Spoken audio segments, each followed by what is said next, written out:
شريك له.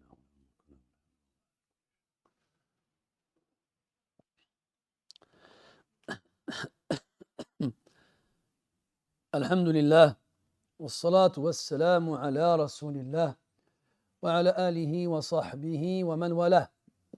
أما بعد، أيها الإخوة الكرام، نلتقي وإياكم في هذه الليلة المباركة، وليلتنا هذه هي 14 من شهر جمادى الأخيرة لعام 46 و400 وألف للهجرة، الموافقة 14 من شهر ديسمبر لعام 24 و2000. كعادتنا في ليالي الأحد ننشر المصحف بين أيدينا لتلاوة كلام ربنا ومدارسته فيما بيننا، ولم نزل في أوائل سورة الحديد، حيث توقفنا في لقائنا الأخير عند الآية 3 منها، ونواصل الحديث الليلة بإذن الله عز وجل مع الآية 4 والتي بعدها بتوفيق من الله سبحانه وتعالى، سائلين الله عز وجل التوفيق والسداد والهدى والرشاد، وأن ينفع بنا البلاد والعباد، إنه أكرم مسؤول وخير مأمول. Mes très chers frères, nous nous retrouvons dans cette 14e nuit du mois de Jumad al-Akhirah de l'an 1446, c'est-à-dire le 14 décembre 2024. Comme chaque samedi soir, nous nous retrouvons afin de lire et d'étudier ensemble la parole d'Allah subhanahu wa ta'ala, le noble et grandiose Coran. Nous sommes toujours dans les débuts de la sourate intitulée Le Fer, et nous nous sommes arrêtés lors de notre dernière rencontre au 3e verset de cette sourate. Nous allons reprendre ce soir, Inch'Allah, avec le 4e verset, ainsi que ceux qui suivent, si Allah nous le permet, en lui demandant de nous accorder la réussite et de nous guider vers ce qui est correct et d'accepter de notre part ses actions.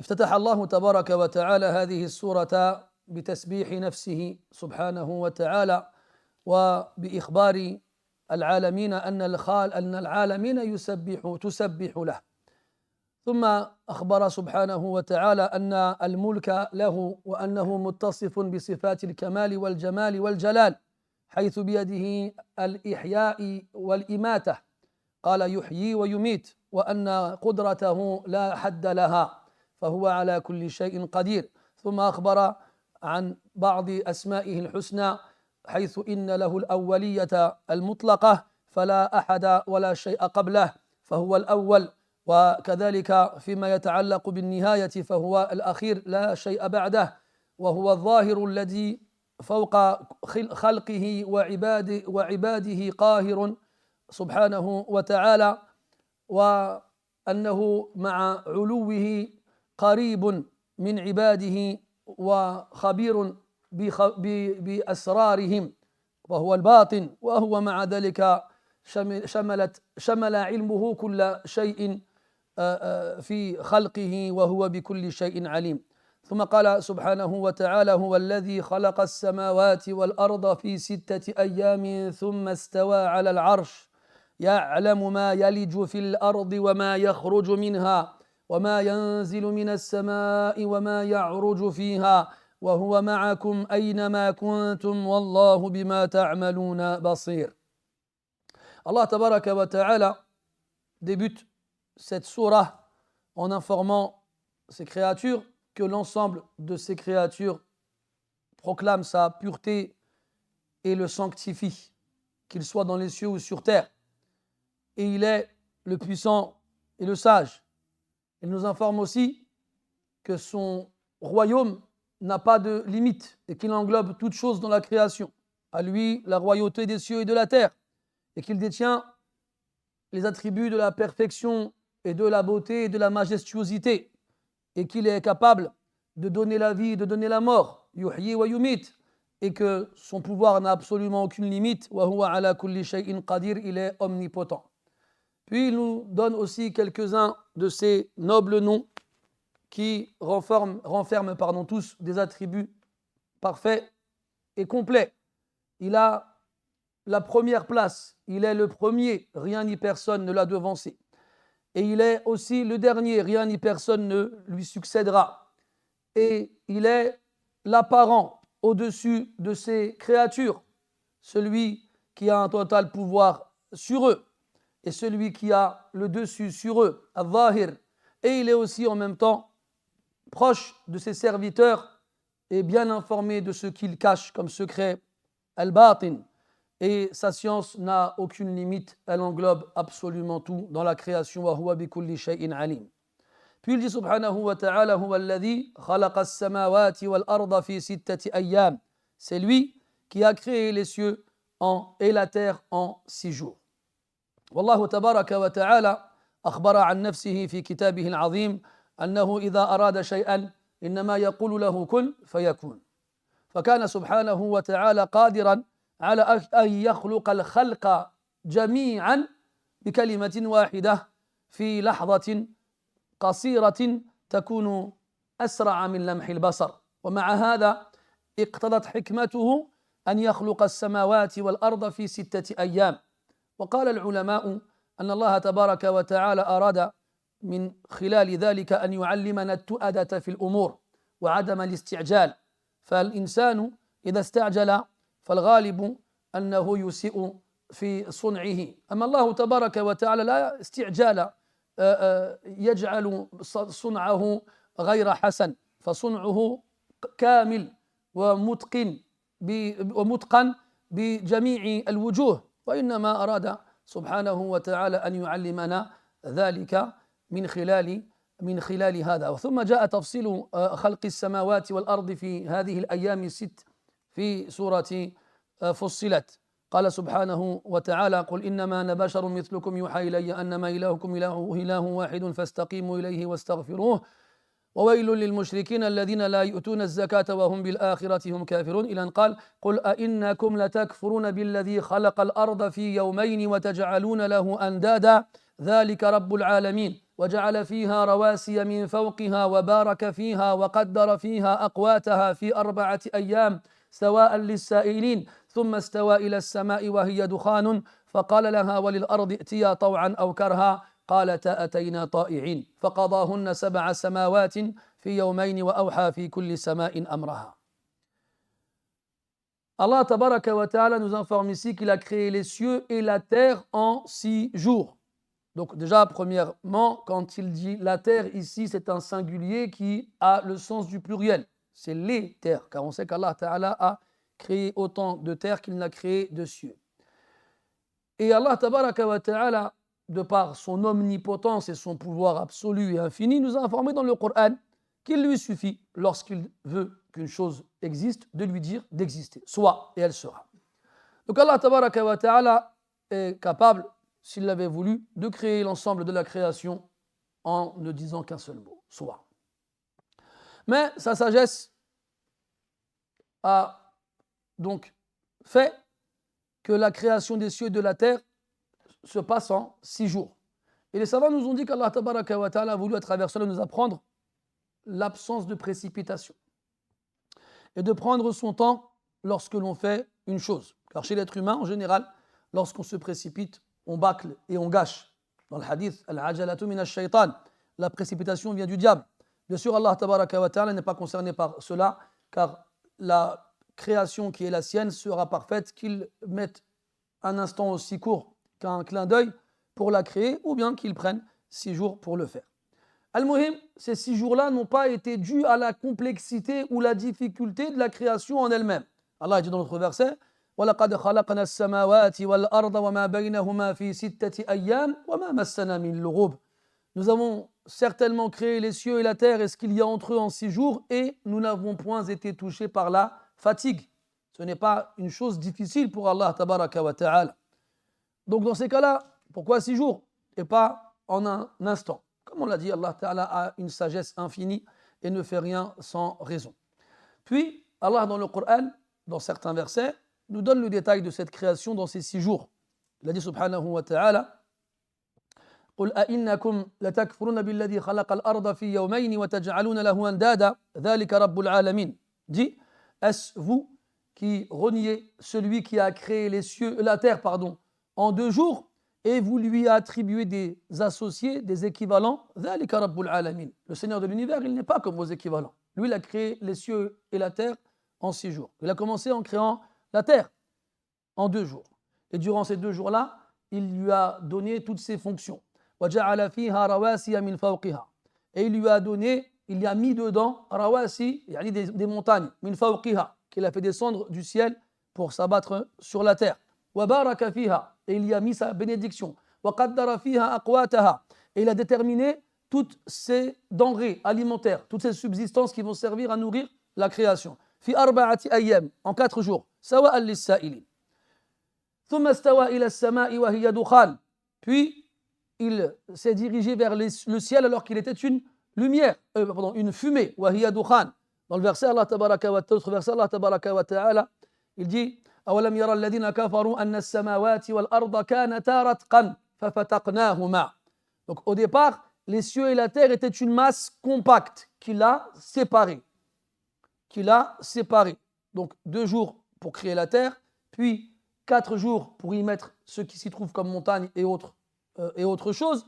Puis il a déterminé les 2 jours, les 7 cieux, et il a mis dans chaque ciel sa fonction en 2 jours. ثم استوى إلى السماء وهي دخان فقال لها وللأرض ائتيا طوعا أو كرها قالتا أتينا طائعين فقضاهن 7 سماوات في يومين.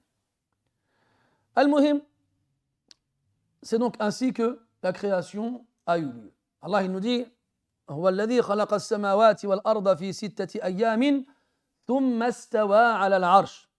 والاستواء معناه الاستقرار والعلو. الاستقرار والعلو. وجاء معنى الاستواء في القرآن على 3 أوجه. فالفعل استوى يتعدى بنفسه أو يكون لازما أو يتعدى بالحرف إلى أو يتعدى بالحرف على. فإذا كان لازما كان معناه الكمال. ومنه قوله تبارك وتعالى فلما قضى موسى فلما موسى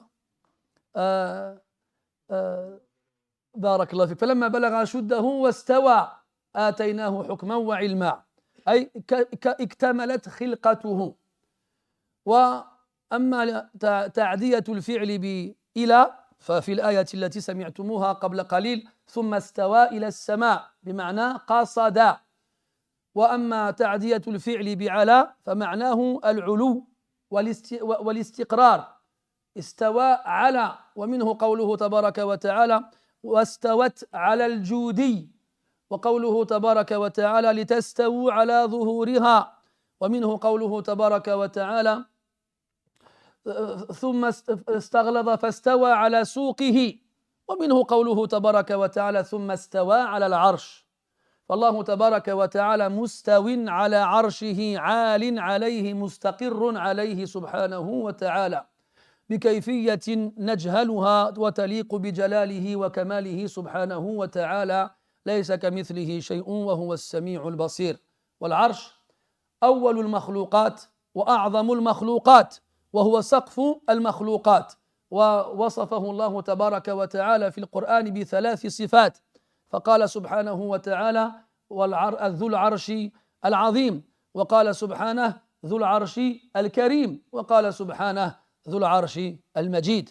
فالعرش مخلوق عظيم يحمله في الدنيا 4 من الملائكة، وفي الآخرة 8. قال سبحانه وتعالى ويحمل عرش ربك فوقهم يومئذ 8. فالعرش كما أسلفنا استوى الله تبارك وتعالى عليه، فهو بائن من خلقه فوق خلقه، ليس داخلا ولا مختلطا بخلقه سبحانه وتعالى. ثم استوى على العرش، وتكرر هذا الخبر في القرآن 7 مرات، ثم استوى على العرش. ومن إحداها قوله تبارك وتعالى الرحمن على العرش استوى، فلم يأتي الخبر باستوائه سبحانه وتعالى مقرونا باسم من أسمائه سوى الرحمن، للدلالة على أن رحمته سبقت غضبه كما جاء بذلك الخبر أن الله تبارك وتعالى لما خلق الخلق ثم استوى على عرشه كتب عنده أن رحمته تسبق غضبه وفي رواية تغلب غضبه ثم استوى على العرش. Après qu'Allah tabaraka wa ta'ala nous a informé qu'il a créé les cieux et la terre en 6 jours, il nous informe par la suite qu'ensuite, après avoir fait cela, il s'est établi au-dessus du trône. Donc le verbe istawa en arabe signifie être au-dessus d'une chose et être établi au-dessus de cette chose. Et le verbe istawa en arabe, notamment dans le Coran, est employé de 3 façons. Soit intransitif, soit transitif par le biais de 2 prépositions différentes. Et on trouve ces 3 façons de faire dans le Coran. La première, lorsque le verbe est intransitif, il n'a donc pas besoin de complément d'objet direct. Allah Ta'ala dit en parlant de Moussa alayhi salam, فَلَمَّا بَلَغَ أَشُدَّهُ وَاسْتَوَى, lorsqu'il a atteint sa maturité et s'est complété. Istawa dans le sens où sa création était complète et totale. Il était parfait. Moussa alayhi salam lorsqu'il a atteint sa maturité. ثُمَّ اسْتَوَى, sans utiliser de préposition après cela. Et sans non plus avoir besoin de complément d'objet direct ou indirect. Puis on a le verbe istawa en tant que verbe transitif, mais qui transitera par le biais d'une préposition. Ce sera soit vers, soit sur. Donc lorsque ce sera s'établir vers, c'est-à-dire istawa ila, sera dans le sens de se diriger ou avoir l'intention de faire une chose. Et ça, on le retrouve dans un des versets qu'on a cités précédemment, thumma istawa ila as-sama. Puis il s'est dirigé vers le ciel ou il a eu l'intention de s'adresser au ciel. Les 2 sens sont possibles. Puis on a le verbe istawa qui transite par le biais de la préposition ala, qui veut dire sur. Et c'est là le sens qui est voulu ici, le fait de s'établir au-dessus d'une chose et d'être au-dessus d'une chose. Et ce verbe utilisé ainsi dans le Coran revient dans plusieurs passages. Lorsqu'Allah tabaraka wa ta'ala nous parle de la fin du déluge à l'époque de Nuh alayhi salam, وقيل يا أرض ابلعي ماءك ويا سماء أقلعي وغيض الماء وقضي الأمر واستوت على الجودي. Donc Allah nous informe, après que le ciel a arrêté de faire tomber la pluie et que la terre a avalé toute l'eau qu'elle avait sur elle, eh bien, le bateau de Nuh alayhi salam s'est posé sur Al-Joudi, une montagne dans la région de la Turquie actuelle. Donc posé dans le sens où c'est installé, c'est établi au-dessus. Puis on a l'autre verset où Allah tabaraka wa ta'ala nous parle des montures qui nous servent de moyens de locomotion. Il dit subhanahu wa ta'ala wa khalaqa al-azwaja kullaha wa ja'ala lakum min al-fulki wal an'ami ma tarkabun. Et il a fait pour vous des montures, des bestiaux et des bateaux, des montures. Puis il dit litastawu ala dhuhurihi, afin que vous vous établissiez dessus. Puis il a parlé d'une tige sur laquelle poussent des graines qui vont donner naissance à d'autres graines. Il a dit فَاسْتَغْلَظَ فَاسْتَوَى عَلَى سُوقِهِ. Cette tige-là, elle s'est épaissie et elle s'est installée, s'est établie sur sa tige d'autres graines. Et enfin, il utilise ce verbe-là, dans ce sens-là, pour nous informer de son élévation au-dessus du trône.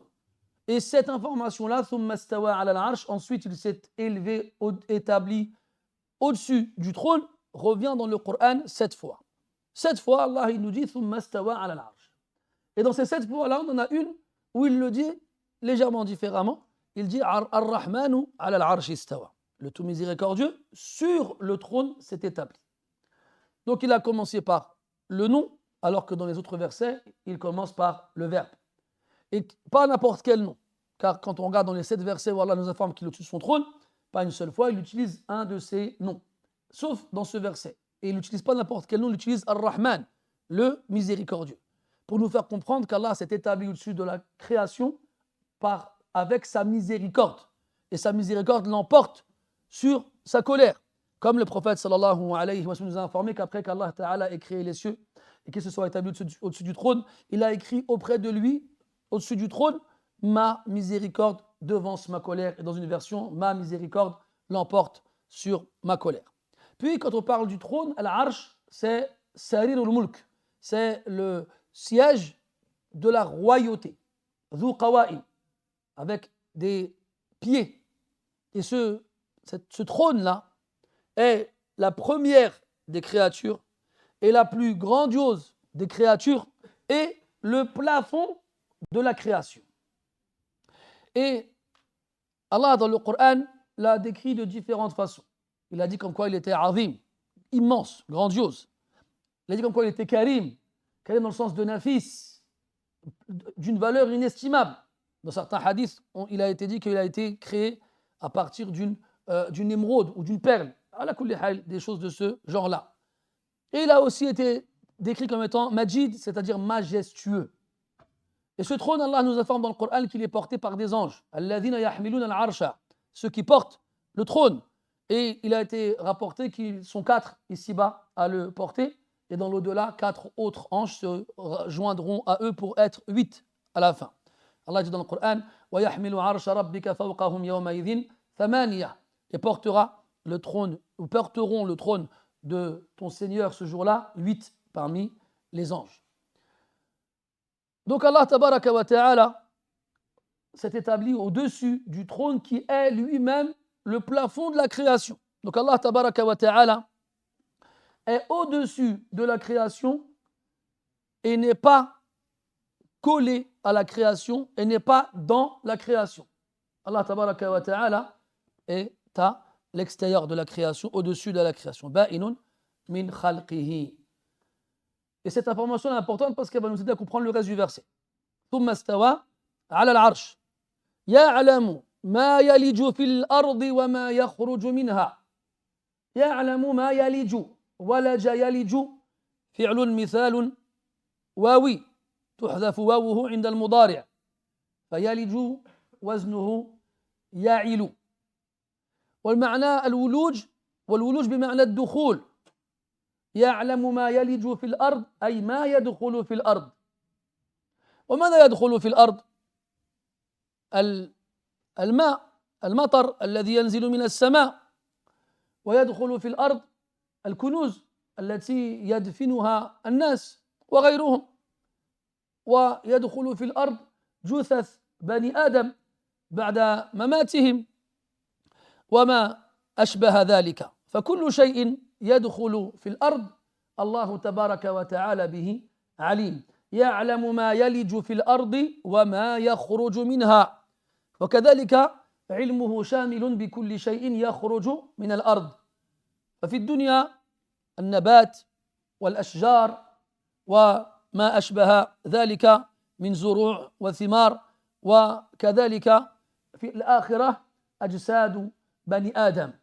فهذه الأمور كلها إذا خرجت من الأرض فالله تبارك وتعالى بها عليم. وقد يضاف إلى ذلك كله الحشرات الصغيرات التي تحفر الأرض في الأرض ثم تخرج منها. فما من شيء يختفي في أعماق الثرى وثم يعود إلى سطحها إلا والله تبارك وتعالى كان بها عليما. يعلم ما يلج في الأرض وما يخرج منها. Puis Allah tabaraka wa ta'ala nous dit, il sait ce qui pénètre dans la terre et ce qui en sort.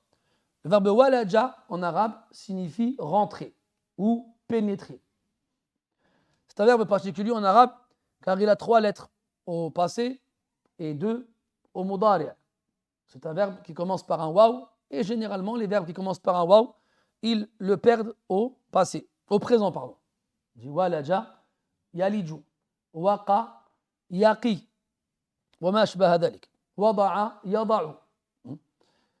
Et Allah nous dit qu'il sait tout ce qui rentre dans la terre. Donc qu'est-ce qui rentre dans la terre? Donc là, tout ce que tu peux imaginer qui rentre dans la terre, Allah Ta'ala, il sait au moment où elle y pénètre.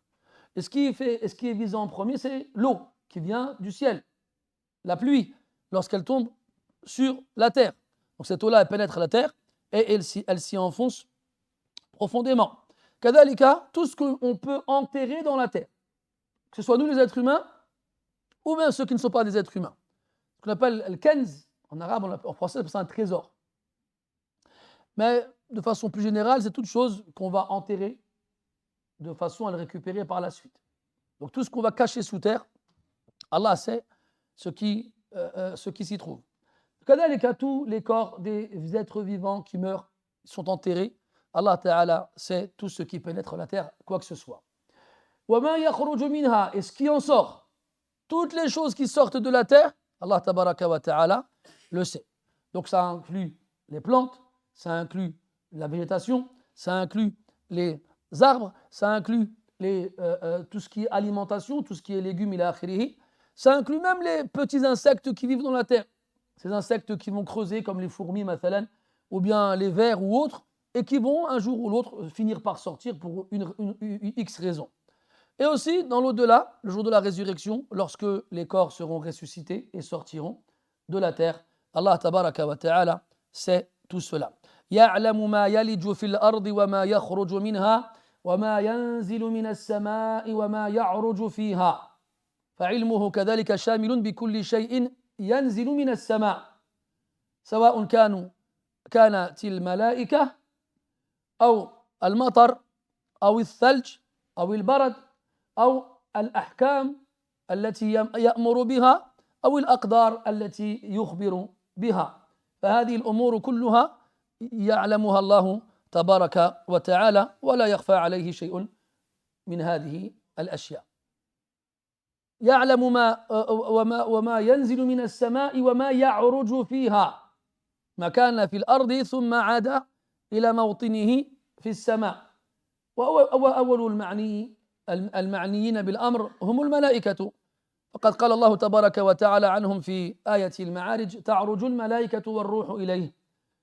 فالملائكة تعرج إلى الله سبحانه وتعالى ومما أخبر الله تبارك وتعالى عن عروجه وارتفاعه إليه الكلم الطيب والعمل الصالح فقال عز وجل إليه يصعد الكلم الطيب والعمل الصالح يرفعه وكذلك ترفع إليه الأعمال فقد قال النبي صلى الله عليه وسلم ترفع إليه عمل النهار قبل عمل الليل أو يرفع إليه عمل النهار قبل عمل الليل وعمل الليل قبل عمل النهار وإذا ماتت بنو آدم ارتفعت أرواحهم إليه أو في السماء فأما المؤمنون فينتقلون بين السماوات إلى أن يصلوا إلى السماوات العلى أو إلى أن يصلوا إلى عليين وأما غيرهم فلا يجاوزون أبواب السماء الأولى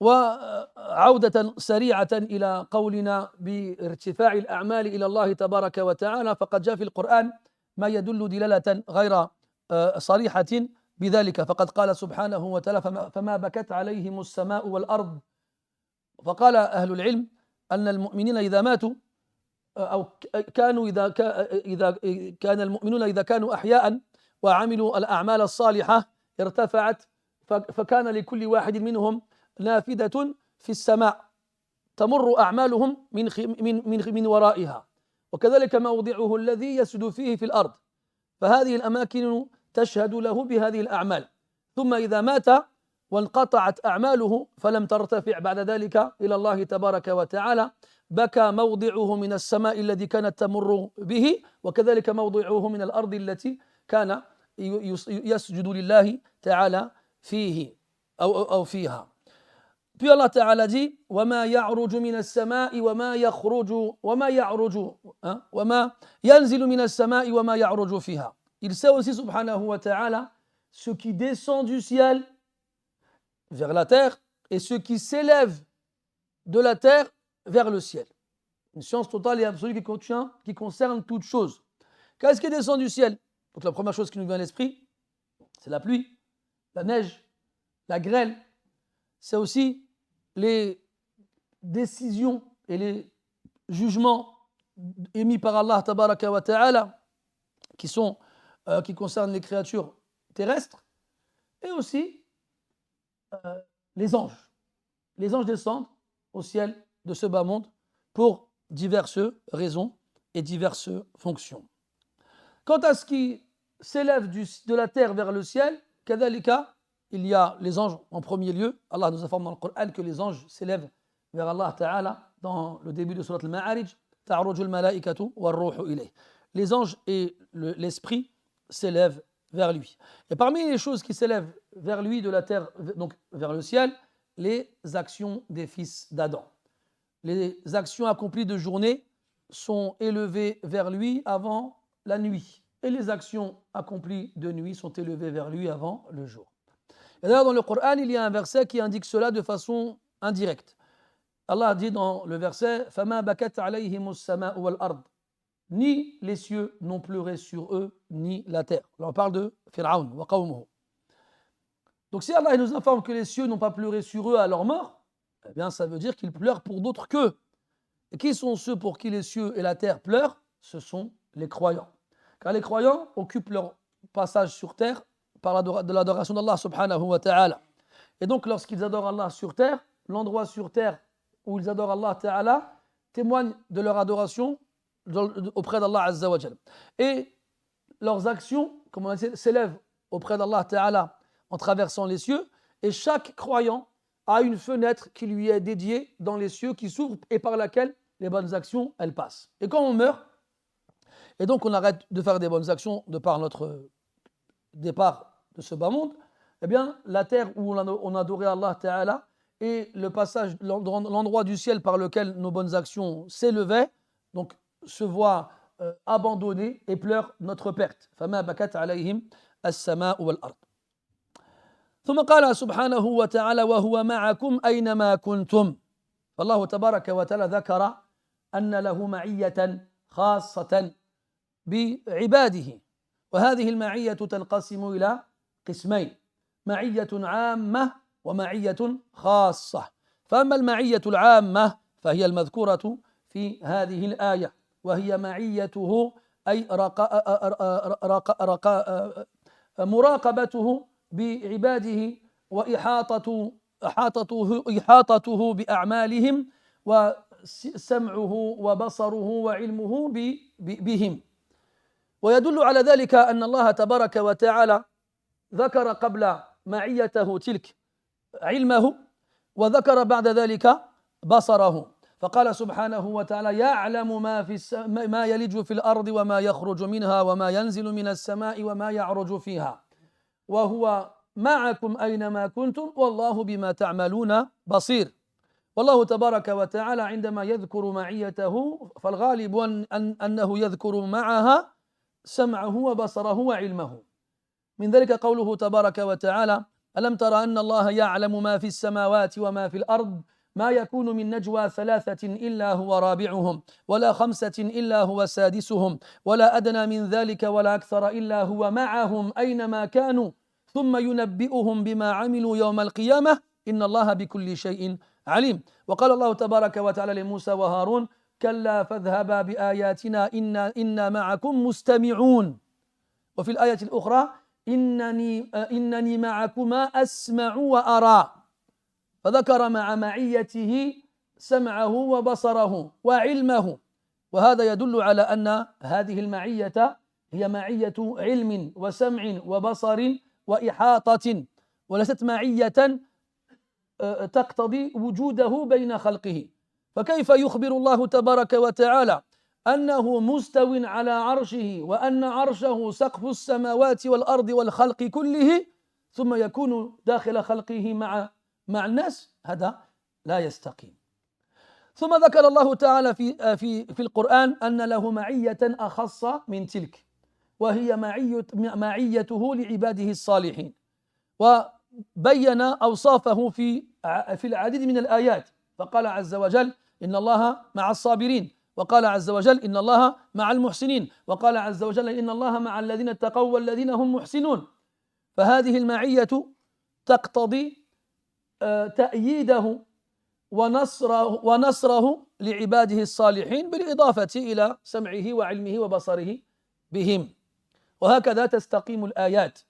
ولقد ضل قوم حيث اعتقدوا اعتقادا باطلا بفهم خاطئ بعد ما قرأوا هذه الآية أن الله تبارك وتعالى مع عباده وأنه في كل مكان وهذا لا يليق به سبحانه وتعالى لأن كونه في كل مكان يقتضي أن يكون في الطاهر والنجس في الشيء الناظف وفي الشيء الوسخ وفي الأماكن المقدسة وفي الأماكن القذرة وحاشا لله تبارك وتعالى أن يكون في مكان يتقزز ابن آدم أن يضع فيه قدر أنملة ووالله ما قدر الله حق قدره إذ ظنوا مثل ذلك الظن وأساءوا الظن بربهم سبحانه وتعالى. Puis Allah tabaraka wa ta'ala dit وهو معكم أينما وهو معكم أينما كنتم et il est avec vous où que vous soyez. Donc Allah tabaraka wa ta'ala nous informe de sa compagnie, qu'il est avec nous où qu'on soit. Comment comprendre cette compagnie? Il faut toujours en premier dans le Coran, lorsqu'un verset nous paraît équivoque, lorsqu'un sens ne nous paraît pas clair, de revenir au Coran en premier avant d'aller chercher ailleurs. Donc regardons dans le Coran les versets où Allah Ta'ala nous dit qu'il est avec nous. Et on regardera et on constatera que cette compagnie-là se divise en deux catégories. Une compagnie générale et une compagnie spécifique et particulière. Quant à la compagnie générale, lorsqu'on regarde les versets qui y font référence, on constate que cette compagnie est toujours accompagnée, est toujours citée avec la science d'Allah Tabaraka wa Ta'ala, son ouïe, sa vue et le fait que rien ne lui échappe. Le verset dans lequel nous sommes actuellement n'échappe pas à la règle. Allah Ta'ala nous informe qu'il sait ce qu'il y a, ce qui rentre dans la terre et ce qui en sort, et ce qui descend du ciel et ce qui y monte. Il sait. Puis il nous dit qu'il est avec nous où qu'on soit. Puis il finit en disant et il voit tout ce que vous faites, la science et la vue. Puis on a dans notre verset dans Surah Al-Mujadala, Allah il nous dit Alam tara anna Allah ya'lamu ma fi as-samawati wa ma fi al-ard. Ne vois-tu pas qu'Allah sait tout ce qu'il y a dans les cieux et tout ce qu'il y a sur terre? Ma yakunu min najwa thalathatin illa huwa rabi'uhum. Il n'y a pas de messe basse entre 3 personnes sans qu'il ne soit le 4e. Et pas de messe basse entre 5 personnes sans qu'il ne soit le 6e. Et pas de messe basse entre plus de monde que ça ou moins de monde que ça sans qu'il ne soit avec eux ou qu'il ne soit. Comme ici, sans qu'il ne soit avec eux ou qu'il ne soit. Puis il finit en disant, ensuite, il les informera de ce qu'ils ont accompli le jour de la résurrection. Et il finit en disant, Wallahu bi kulli shay'in alim. Inna Allah bi kulli shay'in alim. Certes, Allah est savant de toutes choses, omniscient. Donc il a évoqué avec cette compagnie sa science. Et quand Allah tabaraka wa ta'ala s'est adressé à Moussa et Haroun alayhima as-salam dans Surat Taha et dans Surat Ash-Shu'ara, Allah tabaraka wa ta'ala leur dit dans Taha Kalla fadhhaba bi ayatina Kalla innani ma'akuma asma'u wa ara. Non, je suis avec vous, j'entends et je vois. Et dans l'autre verset fadhhaba bi ayatina inna ma'akum mustami'un. Allez avec nos signes, nous sommes avec vous, nous écoutons. Donc à chaque fois qu'Allah il évoque cette compagnie, il cite avec son ouïe, sa vue, sa science et le fait que rien ne lui échappe. C'est donc une compagnie générale qui englobe l'ensemble de sa création par sa science et ainsi de suite. Et ce n'est pas une compagnie qui fait qu'Allah Ta'ala il est présent dans la création. Allah dans le même verset il nous dit qu'il est au-dessus du trône. Et cette information il nous l'a répétée 7 fois dans le Coran pour qu'elle nous rentre bien dans la tête. Allah il est au-dessus du trône, il ne va pas nous dire dans le même endroit, dans le même verset, qu'il a 2 endroits différents.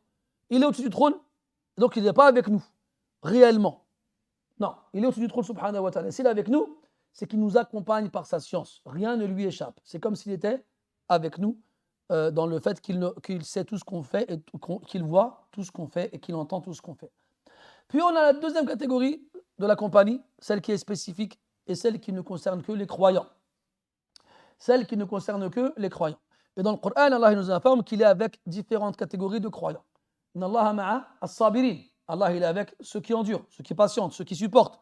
Il est avec les bienfaisants, al-muhsinin. Il est avec ceux qui craignent. Inna Allaha ma'a alladhina taqaw walladhina hum muhsinun. Il est avec ceux qui craignent et ceux qui sont bienfaisants. Donc cette compagnie-là, elle est plus spécifique que la première. C'est-à-dire, elle contient les mêmes sens, la science, la vue, l'ouïe, ainsi de suite, mais viendra se rajouter à ces sens-là d'autres sens propres aux croyants, qui est at-ta'yid wa nasr, l'assistance et le secours.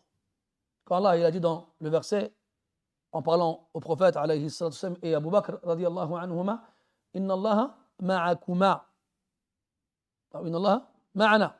C'est quoi le verset? إذ يقول لصاحبه لا تحزن إن الله معنا. Allah il est avec nous. Dans le sens, il entend, il voit, il sait, il nous aide, il nous assiste, il nous protège et il nous secourt. Il a akhiri. Donc si quelqu'un il vient nous dire oh, mais vous interprétez, on dira non, on n'interprète pas. Allah dit وَلَوْ كَانَ مِنْ عِنْدِ غَيْرِ اللَّهِ لَوَجَدُوا فِيهِ اخْتِلَافًا كَثِيرًا. Si cette parole venait d'autre qu'Allah subhanahu wa ta'ala, on y aurait trouvé beaucoup d'incohérences. Et on a expliqué le Coran par le Coran.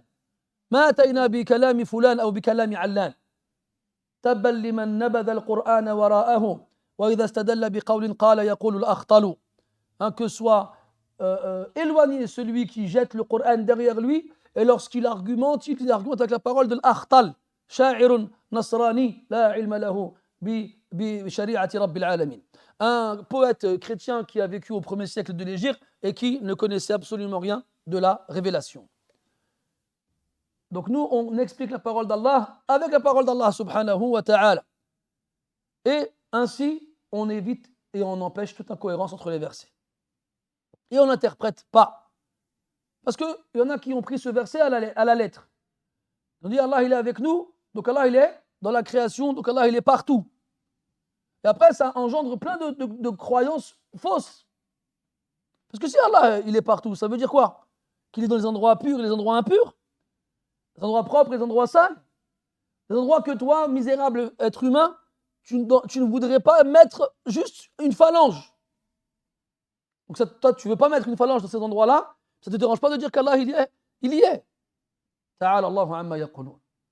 Donc il faut, c'est logique dans nous en tant qu'êtres humains que les choses importantes, elles soient mises en haut. Et on ne met pas les choses importantes en bas. Et encore moins dans des endroits dans lesquels un simple être humain ne voudrait pas y passer une seconde. طيب وهو معكم أينما كنتم والله بما تعملون بصير. ثم ختم الآية بإخبار عباده عن نفسه وعن بصره الذي أدرك جميع المرئيات ويرى كل شيء.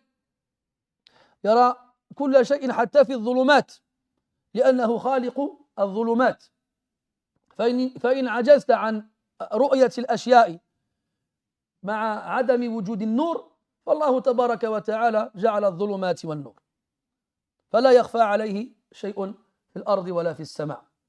يرى النملة السوداء على الصخرة الصماء في الليلة الظلماء لا يغيب عنه صغير النمل في الليل إذا سرى سبحانه وتعالى بكل والله بما تعملون بصير. يعني مع كونه مستويا على عرشه فوق خلقه يرى كل شيء ولا يغيب عن بصره شيء ولا يخفى عن علمه شيء.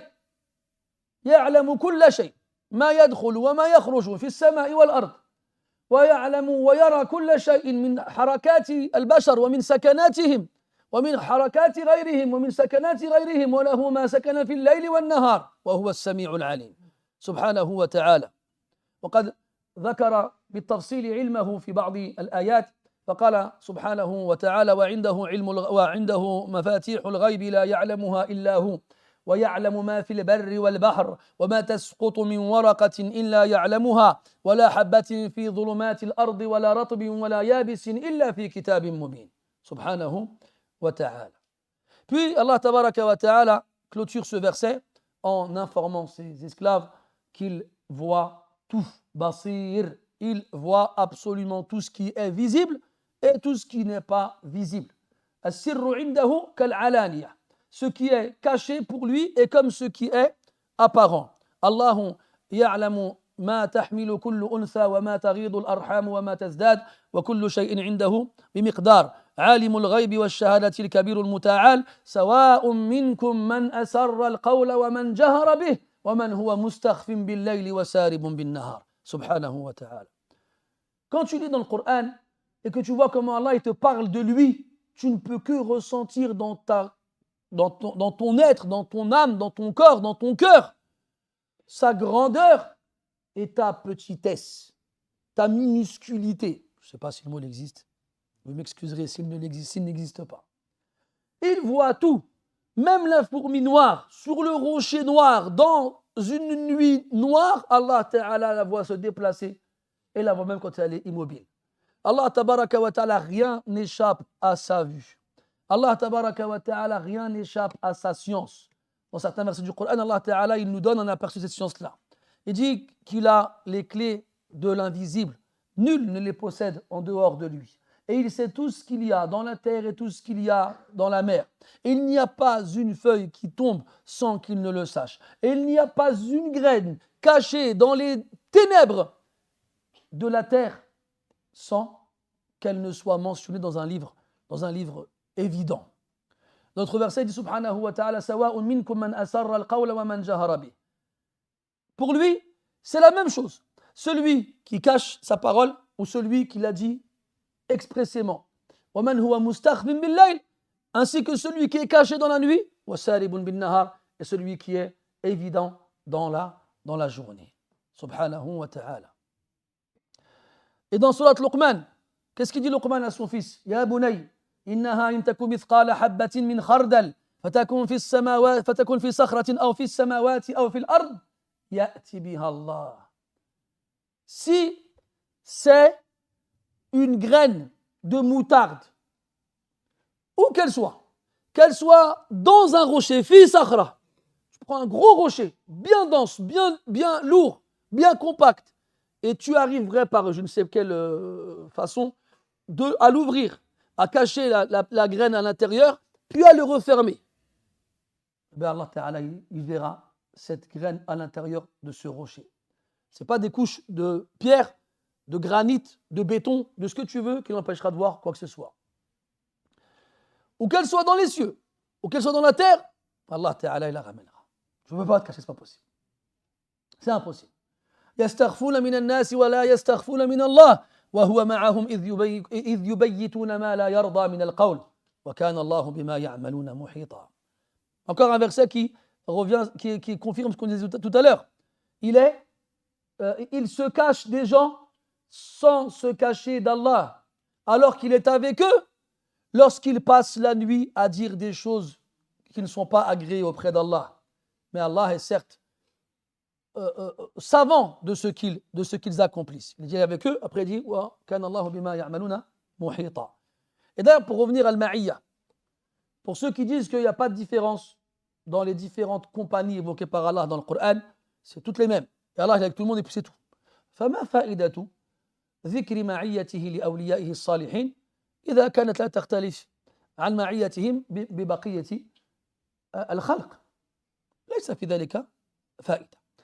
Pour ceux qui disent qu'il n'y a pas de différentes compagnies et qu'Allah Ta'ala il est avec ses créatures et donc il est présent sur terre, il est akhiri, on dira donc quel est l'intérêt de nous informer subhanahu wa ta'ala qu'il est avec ceux qui craignent et ceux qui sont bienfaisants et ceux qui endurent si cette compagnie est la même que celle qu'il a avec le reste des créatures.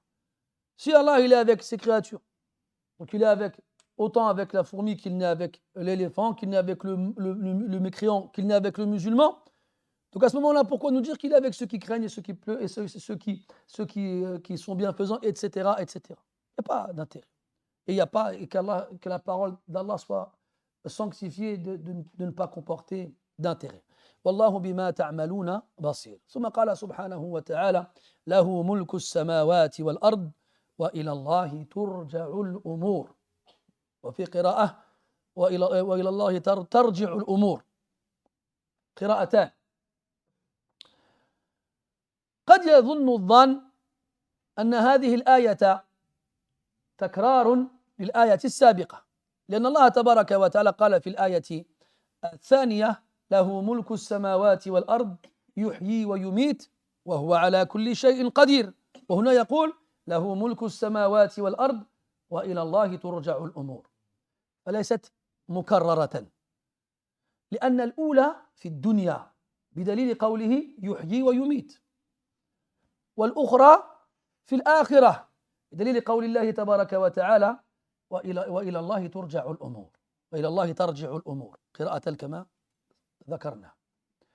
فالله تبارك وتعالى مالك وملك السماوات والأرض في الدارين فلا يملكهما أحد سواه ولا يملكهما أحد بعده سبحانه وتعالى، فهو مالك الملك وذو الملك والملكوت سبحانه وتعالى، وذلك في الدارين في الدنيا والآخرة. قال الله تبارك وتعالى تبارك الذي بيده الملك وهو على كل شيء قدير، وقال وهذا الملك جميع أفراده عبيد لرب العالمين سبحانه وتعالى. فإذا كان المالك في الدنيا يملكهم فكذلك يملكهم في الآخرة وكل إليه راجع. قال الله تبارك وتعالى إن كل من في السماوات والأرض إلا آتي الرحمن عبدا.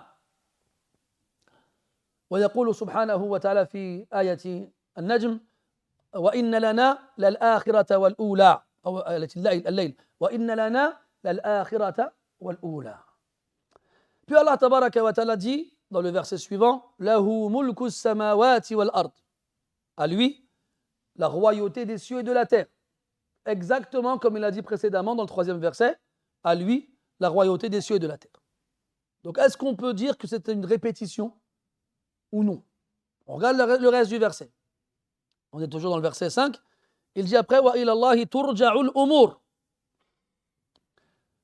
Et à Allah reviendra toute chose. Et tarji'u, il est conjugué à la voix active dans la plupart des lectures. Il est conjugué à la voix passive dans la plupart des lectures. Turja'u al-umur. Et il est aussi conjugué à la voix passive dans 2 lectures, chez Ibn Amir et chez Yaqub. Et Allah Ta'ala dit tarji'u al-umur. C'est juste une différence au niveau de la conjugaison du verbe entre la voix passive et la voix active. Mais ce qu'on apprend ici, c'est que toute chose est amenée à revenir vers Allah subhanahu wa ta'ala. Wa anna ila rabbika al-muntaha. C'est vers ton Seigneur que la fin se fera et que chaque créature qu'il a créée reviendra vers lui. Maintenant, on revient à la question précédemment citée. Est-ce que ces 2 versets-là, le 3e et le 5e, sont les mêmes? Eh bien, la réponse est non, parce que la fin est différente. Et ainsi que son contenu. Après nous avoir informé qu'il a la royauté des cieux et de la terre, il nous a dit dans le 3e verset qu'il donne la vie, qu'il donne la mort. Et qu'il est capable de tout, omnipotent. Ici, il nous dit qu'à lui appartient le royaume des cieux et de la terre, et que toute chose reviendra à lui. Et donc c'est cette fin qui fait la différence. C'est qu'elle indique que la première information concernant son royaume, c'est ici-bas, et le 2e verset, qui revient à son royaume, c'est dans l'au-delà. Parce que quand il nous dit que toute chose reviendra vers lui, c'est dans l'au-delà. Et donc on comprend à travers cela qu'Allah tabaraka wa ta'ala est le roi des rois et le propriétaire et le possesseur du royaume absolu de la création dans son ensemble, ici-bas et dans l'au-delà. Jamais personne d'autre que lui ne les possédera et jamais personne ne lui succédera. Il est le roi et l'empereur et le propriétaire et le possesseur de toutes choses tout le temps, ici-bas et dans l'au-delà. Dans le Layl, Allah Ta'ala dit wa inna lana lal-akhirata wal-ula. Et à nous appartient ce bas monde et l'au-delà. Et dans le verset, Allah Tabaraka wa Ta'ala dit tabaraka alladhi biyadihi al-mulku wa huwa ala kulli shay'in qadir. Que soit béni celui qui a dans sa main le royaume et il est certes capable de tout. Et donc, nous, en tant que créatures vivant dans ce royaume, nous sommes des sujets et des esclaves appartenant à Allah Azza wa Jal. Et donc, si les choses de ce bas monde reviennent vers Allah dans l'au-delà, nous aussi nous reviendrons vers Allah dans l'au-delà. Allah dit dans le verset In kullu man fis samawati wal ardi illa ati ar-rahmani abda. Tout ce qu'il y a dans les cieux et sur terre ne sont que pour le tout miséricordieux des esclaves. Laqad ahsahum wa addahum adda. Il les a dénombrés et comptés les uns après les autres. Et tous viendront à lui le jour de la résurrection seuls. له ملك السماوات والأرض وإلى الله ترجع الأمور. ثم قال سبحانه وتعالى يولج الليل في النهار ويولج النهار في الليل وهو عليم بذات الصدور. سبق أن قلنا أن معنى الولوج الدخول، فالله تبارك وتعالى يدخل الليل في النهار ويدخل النهار في الليل. فالله تبارك وتعالى أخبر أن الليل والنهار يتعاقبان، يأتي أحدهما تلو الآخر، لكن كيف يتعاقبان؟ هل يتعاقبان صدفة وفجأة، أم يكون دخول أحدهما في الآخر؟ والأمر كذلك، فقد أخبر الله تبارك وتعالى بذلك في العديد من الآيات. فقال سبحانه وتعالى: وجعلنا الليل والنهار آيتين فمحونا آية الليل وجعلنا آية النهار مبصرة لتبتغوا فضلا من ربكم. وقال سبحانه وتعالى: وآية لهم الليل نسلخ منه النهار فإذا هم مظلمون. وقال سبحانه وتعالى: تبارك الذي جعل في السماء بروجا وجعل فيها سراجا وقمرا منيرا وهو الذي جعل الليل والنهار خلفة لمن أراد أن يذكر أو أراد شكورا. وقال سبحانه وتعالى: يكور الليل على النهار ويكور النهار على الليل. فهذه الآيات كلها تدل على دخول النهار في الليل، فإذا نقص الليل امتلأ هذا النقص بداية النهار، وكذلك العكس إذا أوشكت الشمس على الغروب فتدخل الليل في النهار. والله تبارك وتعالى يقول في آية الصيام: فكلوا واشربوا حتى يتبين لكم الخيط الأبيض من الخيط الأسود من الفجر، أي ضوء النهار وضوء الليل.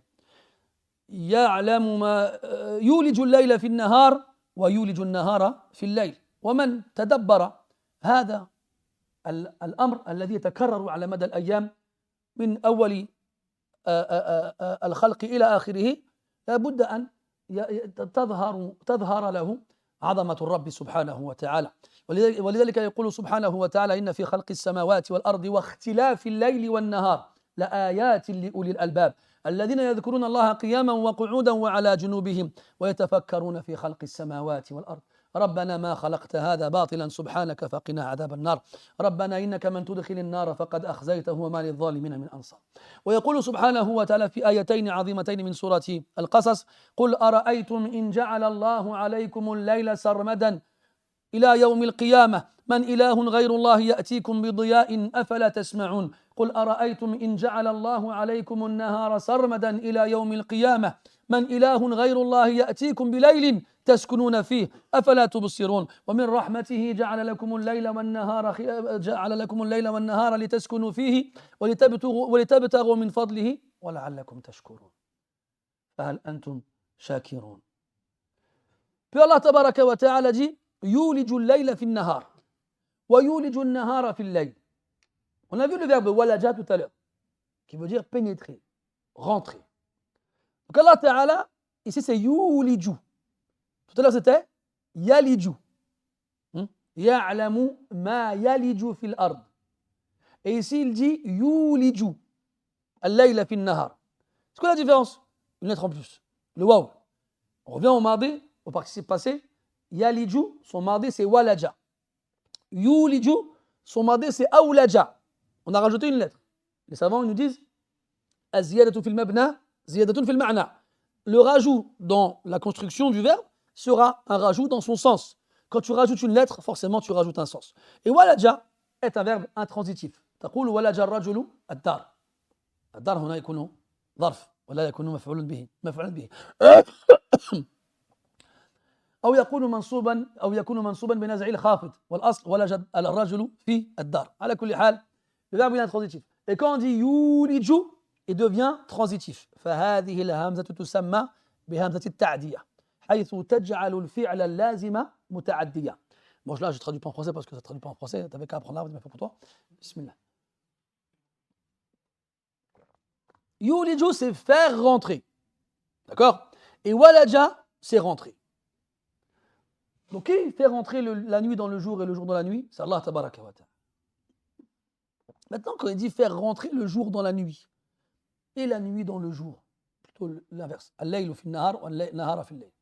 Il fait rentrer la nuit dans le jour et le jour dans la nuit. Qu'est-ce qu'il veut dire? Il fait référence à leur succession, le passage de l'un à l'autre. Et comme tu le constates, mon cher frère, qui est observateur et qui, à chaque fin de journée, sort son télescope pour observer le coucher du soleil, c'est ça, ouais. Et tu remarques que la nuit ne tombe pas d'un coup, mais elle apparaît progressivement. Et pareil le matin. Toi qui es consciencieux et soucieux de savoir à quelle heure la prière du matin a lieu, car tu en as marre de ces incessants débats au sujet des différents calendriers. Tu veux être sûr que l'heure de la prière est bien rentrée. Alors, tu travailles un petit peu en avance et tu scrutes l'horizon à la recherche d'une lumière. Et tu constates que cette lumière, elle apparaît progressivement. Progressivement, elle prend de l'ampleur jusqu'à occuper l'étendue du ciel. Donc le ciel, le ciel, à certains moments, sera occupé par deux parties, le jour et la nuit. Et l'un prendra progressivement la place de l'autre. Ils se succèdent. Ils viennent l'un après l'autre. Ça, dans le Coran, Allah il a dit subhanahu wa ta'ala. C'est lui qui a fait de la nuit et du jour une succession. Ils se succèdent. L'irtilaf, ça peut être le mélange, comme ça peut être la succession, celui qui vient après. Et d'ailleurs, Allah Ta'ala, dans le Coran, ya layt, si seulement nous lisions le Coran avec plus d'attention. On remarque qu'Allah il insiste beaucoup sur cela, sur ce signe, sur la succession du jour et de la nuit, qui a lieu, mes chers frères, tout le temps, depuis tout le temps. Il n'y a jamais un jour depuis le début de la création, ça ne s'est pas passé. Jamais. Depuis qu'Allah il a créé la création, tous les jours, le jour il disparaît pour laisser sa place à la nuit. Et la nuit elle disparaît pour laisser sa place au jour. Et nous, comme on voit ces choses-là tout le temps, pour nous c'est normal, c'est banal. Ce sont des signes énormes et grandioses en vrai pour ceux qui sont doués d'intelligence. Et donc dans le Coran, Allah il insiste beaucoup sur cette chose-là, avec plein de verbes différents. Il dit subhanahu wa ta'ala wa ja'alna al-layla wa an-nahara ayatayn. On a fait de la nuit et du jour des signes, deux signes. Famahawna ayat al-layl wa ja'alna ayat an-nahari mubsiratan. Nous avons effacé le signe de la nuit et nous avons fait du signe du jour une clairvoyance. Quelque chose de visible, où tout est visible. Litabtaru fadlan min rabbikum. Pour que vous recherchiez une grâce de la part de votre Seigneur. Wa ta'lamu adada sinina wal hisab. Et avec la succession des jours et de la nuit, vous savez combien d'années passent et comment vous pouvez compter. Que l'âge vous avez, mathalan. Donc ici, il a employé le verbe effacer. Mahawna. Et dans Az-Zumar, Allah Ta'ala dit Yukawwiru al-layla ala an-nahar. Yukawwir. Tu reconnais quoi comme mot ici? Hein? Mais c'est quoi? Est-ce que tu connais un mot qui ressemble? Le Kura, ahsant. Le Kura, c'est quoi? C'est un ballon. C'est quelque chose de sphérique. Un globe. Un rond. Il enrobe. Il enrobe. Hein, quand tu as quelque chose de sphérique et tu l'enrobes. D'ailleurs, certains savants se servent de ce verset pour dire que la terre, elle est ronde. Hein? Pourquoi vous n'êtes pas d'accord? Et donc, quand tu vas enrober quelque chose, tu vas le faire progressivement, en commençant par en bas, puis en recouvrant jusqu'à arriver de l'autre côté. C'est ça, yukawwiru al-layla ala an-nahar. Donc on efface la nuit, puis le jour prend sa place. Il dit yukawwiru al-layla ala an-nahar. Il l'enrobe, hein, il le recouvre progressivement de façon sphérique. Notre verset, Allah Ta'ala dit wa ayatul lahumul layl naslakhu minhu an-nahar. Et un signe pour eux la nuit avec laquelle on dépaisse le jour. C'est comme si le jour était un animal et que donc le ciel, quand il est éclairé par le soleil, est sa peau, et quand la nuit vient le remplacer, elle lui arrache la peau. Et il se retrouve sans peau. Naslakhu minhu an-nahar. Et tous ces versets donc, nous montrent le passage du jour à la nuit et de la nuit au jour. Et les savants ils nous disent comment ça se passe. À chaque fois que le soleil se lève, et donc il apparaît à l'horizon, et donc sa lumière la devance, et à ce moment-là, elle repousse les ténèbres de la nuit. et plus le soleil se lève, et plus les ténèbres disparaissent. Et à l'inverse, quand il va se coucher, eh bien, le côté opposé au soleil qui se couche s'assombrit de plus en plus. Et plus le soleil disparaît, plus le ciel s'assombrit. Des signes. Et dans le Coran, Allah il nous dit dans 2-3 versets, قل أرأيتم إن جعل الله عليكم الليل سرمدا إلى يوم القيامة. Dit, avez-vous vu si Allah avait fait que la nuit était éternelle jusqu'au jour de la résurrection? Tout le temps dans les ténèbres, tout le temps. Je ne sais pas si tu regardes un petit peu les informations quand il nous parle de certains pays dans les zones polaires où il fait nuit 6 mois et où il fait jour 6 mois. On entend que là-bas, il y a beaucoup de dépression et beaucoup de gens qui se suicident. Parce que l'être humain, il n'est pas fait pour rester dans les ténèbres et l'obscurité aussi longtemps. Il ne supporte pas ce mode de vie. Pourtant, il reste là-bas. Ben, partez, pourquoi vous restez là-bas vous aussi? Ala kulli hal, donc dans ces zones-là, dans l'Alaska, dans les zones polaires et tout ça, là, et chez les Inuits, dans la banquise, faites vite, il n'y en aura bientôt plus à ce qui paraît, eh bien, voilà, les humains qui vivent là-bas, ils sont perturbés. Ils ont un rythme perturbé. Quand il fait nuit tout le temps, ils broient du noir, et quand il fait jour tout le temps, ils n'arrivent plus à dormir. Ils ont beau fermer les volets, ils ont beau tout faire pour ne pas être dérangés par la lumière, ils en deviennent insomniaques. On n'est pas fait, nous, pour vivre tout le temps dans les ténèbres ou vivre tout le temps dans la lumière. Mais nous, on oublie ça. Et Allah, il nous rappelle cette chose-là. Si Allah, il avait voulu, il ferait toujours nuit. Qui, en dehors d'Allah, vous aurait apporté une lumière? Puis il nous le dit. Et si Allah avait fait que le jour serait éternel et qu'il ne fasse jamais nuit, qui, en dehors d'Allah, vous aurait apporté une nuit dans laquelle vous pourriez vous reposer? Allez-vous seulement le constater? Allez-vous seulement l'entendre?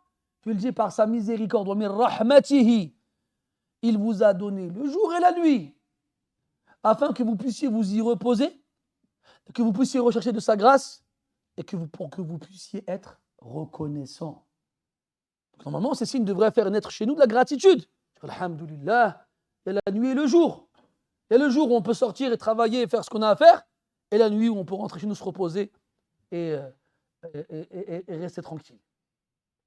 Mais non, pareil, cette succession des jours du jour et de la nuit doivent nous faire prendre conscience de la perfection de celui qui régit toutes choses.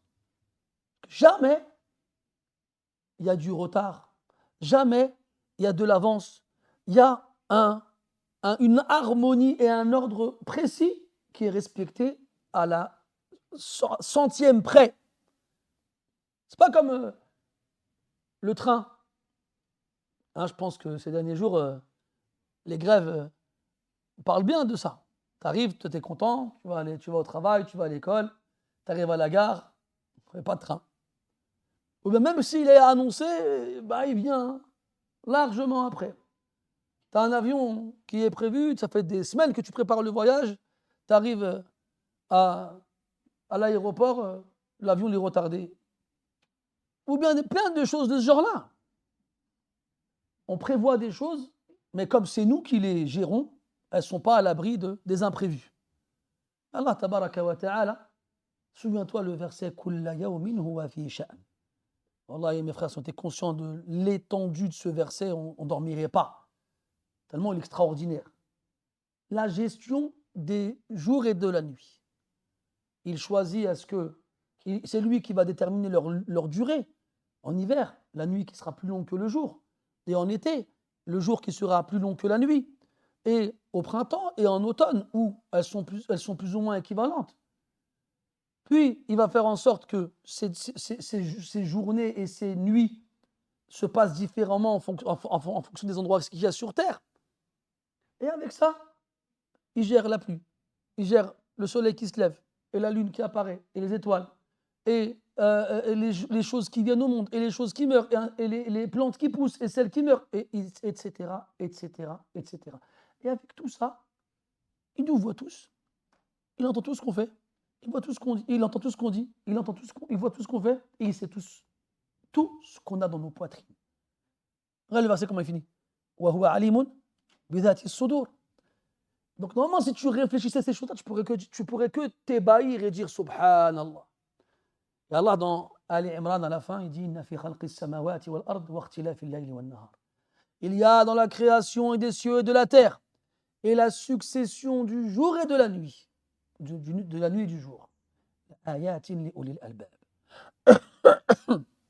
Des signes pour les doués d'intelligence. Alladhina, ceux qui pensent à Allah, qiyaman wa qu'udan wa ala junubihim, qu'ils soient debout, assis ou allongés.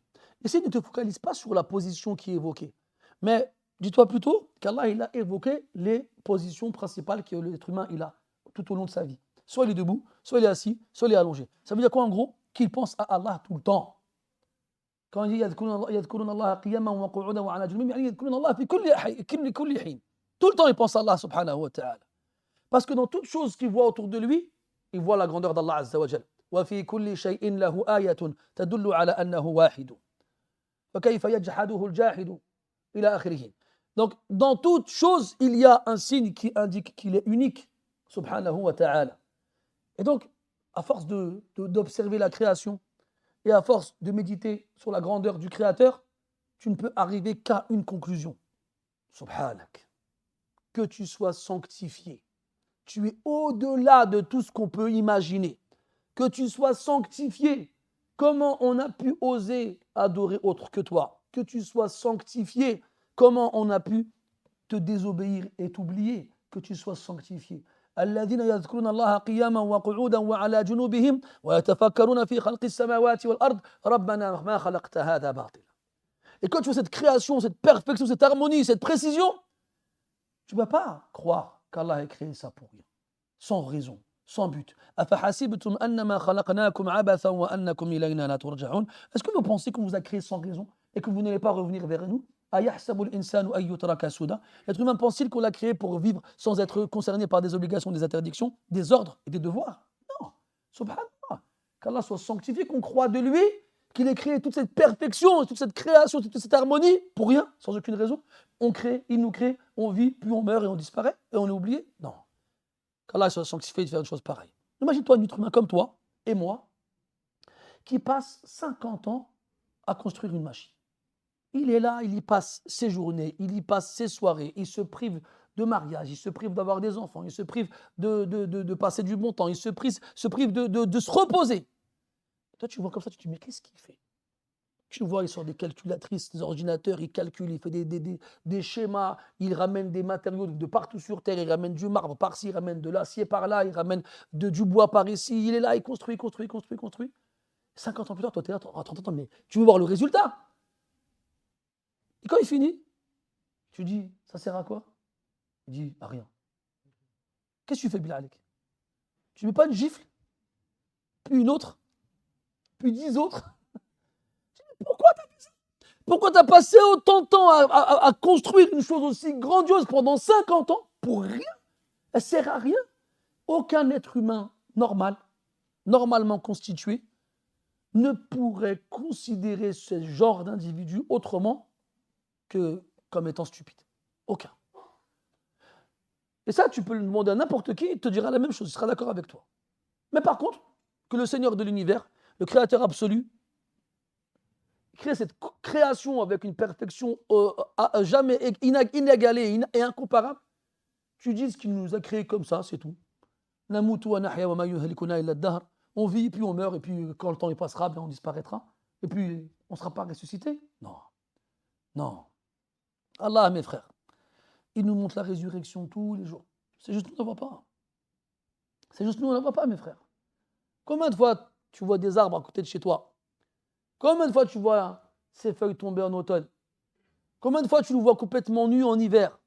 Combien de fois au printemps et en été tu le vois à nouveau resplendissant? C'est pas une résurrection, ça. وهو الذي يبدأ الخلق ثم يعيده وهو أهون عليه.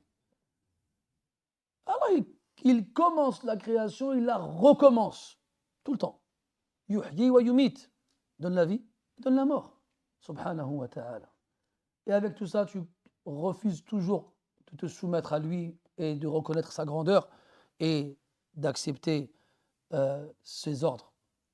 ثم قال وهو عليم بذات الصدور فمع كونه يدبر الأمر كله لا يشغله شأن عن شأن فكل ما يخفيه الإنسان في صدره في سويداء قلبه حيث لا يطلع على ذلك أحد من الخلق فالله تبارك وتعالى عليم بذات الصدور وذات الصدور هي القلوب فالله تعالى ليس كمثله شيء ولم يكن له كفوا أحد وهل تعلم له سميا الله عز وجل علمه شامل لكل شيء وكونه يدبر ولوج الليل في النهار وولوج النهار في الليل والإحياء والإماتة وهذه الأمور كلها لا يمنعه عن أن يطلع على ما في صدرك والله تعالى يقول أوليس الله بأعلم بما في صدور العالمين ولا يعلمن الله الذين آمنوا ولا يعلمن المنافقين. Puis il finit en disant subhanahu wa ta'ala وهو عليم بذات الصدور. Ça veut dire que ce travail titanesque et colossal pour une créature comme toi et moi, d'ailleurs si tous les êtres humains se réunissaient du premier au dernier et qu'ils étaient assistés par les djinns du premier au dernier pour s'occuper que du jour et de la nuit. Imaginons, ce serait possible. Ben, ce ne serait pas possible. S'ils pouvaient le faire, ils ne pourraient rien faire d'autre. Parce que tu as vu l'étendue du ciel. Combien de milliards d'êtres humains ou de créatures il faudrait pour pouvoir s'en occuper. Et Allah s'en occupe. Allah dit quoi dans le Coran subhanahu wa ta'ala وَسِعَ كُرْسِيُّهُ السَّمَاوَاتِ وَالْأَرْضِ وَلَا يَؤُودُهُ حِفْظُهُمَا. Yani Allah, protéger les cieux et la terre ne le gêne pas. Ce n'est pas difficile pour lui. Ce n'est pas une tâche qui demande un effort. Et il nous dit إِنَّ اللَّهَ يُمْسِكُ السَّمَاوَاتِ وَالْأَرْضَ أَنْ تَزُولَ. Allah, il retient les cieux et la terre, les empêche de partir, de quitter leur axe. وَيُمْسِكُ السَّمَاءَ أَنْ تَقَعَ عَلَى الْأَرْضِ إِلَّا بِإِذْنِهِ. Et il retient le ciel de s'effondrer sur la terre. Donc il empêche le ciel de s'effondrer sur la terre et il empêche le ciel et la terre de quitter leur axe. Tout le temps. Et il fait rentrer la nuit dans le jour et le jour dans la nuit. Tout le temps. Et il fait tomber la pluie. Et il fait sortir les plantes. Et il donne la vie. Et il donne la mort. Et il donne la subsistance. Et il guérit. Et il fait. Tout le temps, il fait tout ça. Et il sait ce qui est dans ta poitrine. Parce que moi, si je m'occupe à gérer le micro, là, il peut faire une petite sieste pendant ce temps-là. Il est en train de faire une sieste, apparemment. Eh oh, coucou, t'es là là-bas? Il est préoccupé par autre chose. Donc, moi, quand je suis occupé en train de faire une chose, je ne peux pas regarder ailleurs ou savoir ce qui se passe ailleurs. Mais ça, c'est nous, ça. Des créatures limitées qui n'avons pas ces capacités. Là, tu comprends les versets où Allah dit il n'y a rien comme lui. Il n'y a rien qui est pareil que lui. Il n'y a rien qui lui ressemble. Il n'y a rien qui lui est équivalent. Il n'y a rien qui lui est semblable. Rien. Absolument rien. Tout ça ne l'empêche pas de savoir ce que tu caches dans ta poitrine. Ce que tu peux cacher à tout l'univers. Même les médecins avec les appareils les plus sophistiqués ne peuvent pas savoir ce qu'il y a dans ton cœur. Quand même il a la radio, le scanner ou l'IRM, il peut avoir accès à l'image de ton cœur. Il peut te dire qu'il y a une artère qui est bouchée, il peut te dire qu'il y a ci, il peut te dire qu'il y a ça. Mais ce n'est pas ce que tu caches dedans comme pensée, comme intention. Il ne sait pas. Et Allah Ta'ala, il sait. Nous tous, en même temps, sans que cette science-là ne l'empêche de faire autre chose. Rien. Dans le verset, il dit أَوَلَيْسَ اللَّهُ بِأَعْلَمَ بِمَا فِي صُدُورِ الْعَالَمِينَ. Allah n'est-il pas celui qui sait le mieux et le plus ce que renferme la poitrine de toutes les créatures. Al-alamin. C'est pas seulement le nas. Al-alamin. Nous tous. Puis là, toi, tu es là après tout ça. Tu crois que tu peux cacher quelque chose, tu peux cacher quelque chose à Allah Azza wa Jal? Tu penses que tu peux trouver un endroit sur terre où Allah ne te voit pas? Tu penses que tu peux trouver une grotte sur terre et dire une chose où Allah ne t'entend pas? Tu penses que tu peux cacher dans ta poitrine quelque chose et Allah il ne le sait pas? Non, tu ne peux pas. Donc quand tu sais que tu ne peux pas échapper à sa science et à sa vue et à son ouïe, pourquoi alors chercher à le faire? Sois franc. Hein? Allah dit quoi dans le hadith sallallahu alayhi wa sallam? Il dit ad-din an-nasiha. قلنا لمن يا رسول الله قال لله. الدين النصيحة. La religion, c'est la franchise, c'est être franc. Ils ont dit envers qui? Il a commencé avec qui? Allah Azza wa Jal. Sois franc avec Allah. Ya Allah, j'ai fauté. Ya Allah, j'ai péché. Je suis faible. Pardonne-moi. Aide-moi. Facilite-moi à le repentir. Facilite-moi ton adoration. Éloigne-moi de ta désobéissance. Ya Allah, éloigne de moi les causes qui m'éloignent de toi. Ya Allah, rapproche de moi les gens que tu aimes. Ya Allah. Et tu lui demandes ces choses-là. Et tu sais, il sait que tu es faible. Il t'a créé faible. Et il te connaît mieux que tu ne te connais toi-même. Donc, fais ce que tu peux pour le craindre. Et fais ce que tu peux pour lui obéir. Et les fois où comment dirais-je, faillis à ta tâche, suite à ta faiblesse, eh bien reviens vers Allah. Reconnais tes péchés. Tu dis, Ya Allah, je reconnais mes péchés. Ya Allah, je reconnais ma faiblesse. Ya Allah, j'étais faible. Et on dit en français, il faut avouer à moitié pardonner. Et c'est vrai. Et Allah, il aime qu'on reconnaisse nos torts. Et Allah, il aime qu'on ne fasse pas preuve d'orgueil. Parce que l'orgueil dit quoi? Moi, je n'ai rien fait. Non, c'est pas moi, c'est quelqu'un d'autre. On m'a poussé, on m'a cherché, on cherche des excuses, on cherche des coupables. Cherche pas d'excuses, cherche pas de coupables. Personne ne portera tes péchés à ta place au jour de la résurrection. Et les péchés, mes frères, wallah, ils sont lourds. Donc si on les reconnaît ici-bas et qu'on demande à Allah de nous les pardonner sincèrement, Allah il les fera disparaître. Et on arrivera le jour de la résurrection avec un dos léger. Mais si on fait preuve d'orgueil ici-bas et qu'on refuse de reconnaître nos torts, on arrivera le jour de la résurrection avec un dos écrasé par le poids des péchés. Wallahu alimun bidhati as-sudur.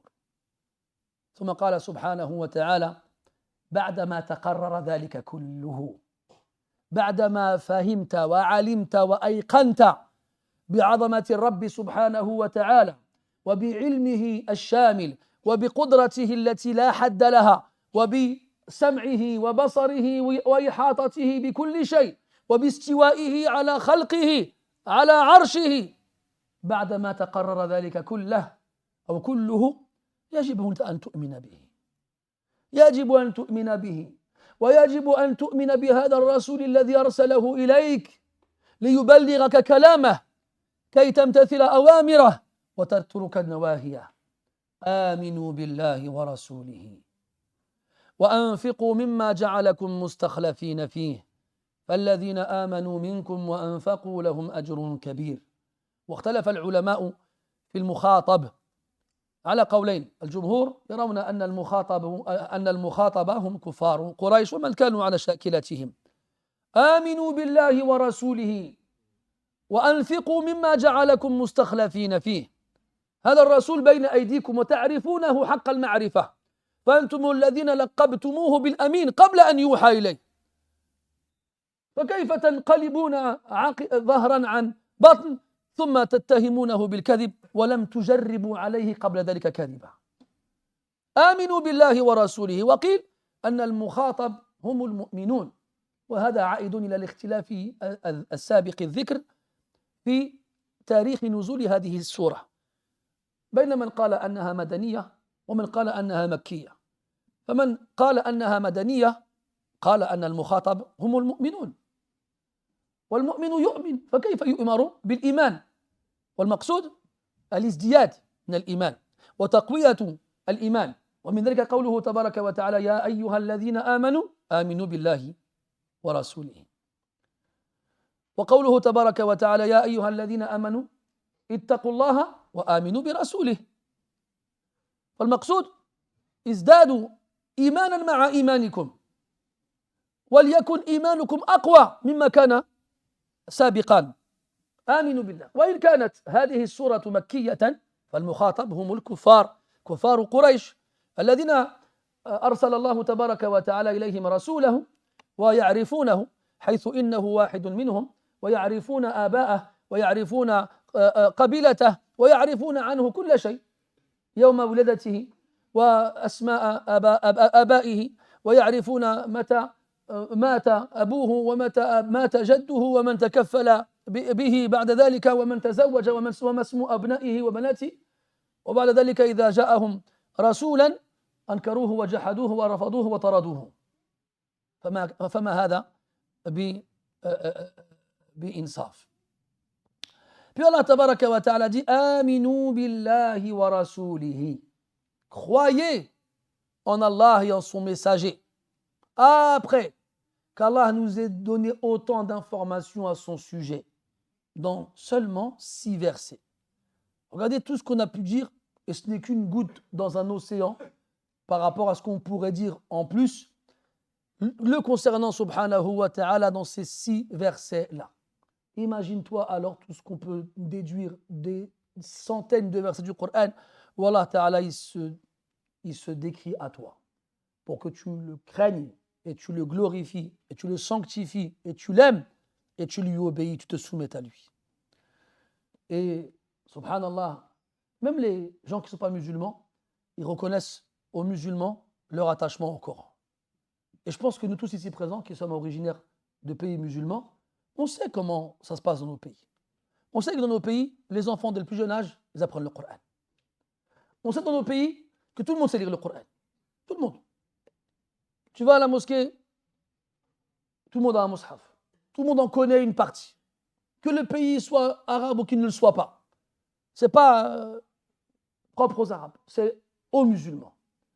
Je me souviens un homme qui s'est converti à l'islam et qui était chrétien avant ça, il était prêtre. On lui a demandé pourquoi tu t'es converti à l'islam. Il dit j'étais prêtre et je ne connaissais pas la Bible par cœur.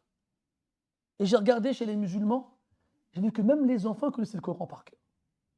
Comment c'est possible qu'on fasse apprendre un livre de 600 pages à des enfants de quelques années? Regarde le nombre de gens chez les musulmans qui connaissent le Coran par cœur du début jusqu'à la fin. Des milliers, des centaines de milliers. Ça, mes frères, on ne le trouve dans aucune autre communauté. Aucune. Et c'est un bien. Et ça doit être une motivation pour ceux qui ne l'apprennent pas.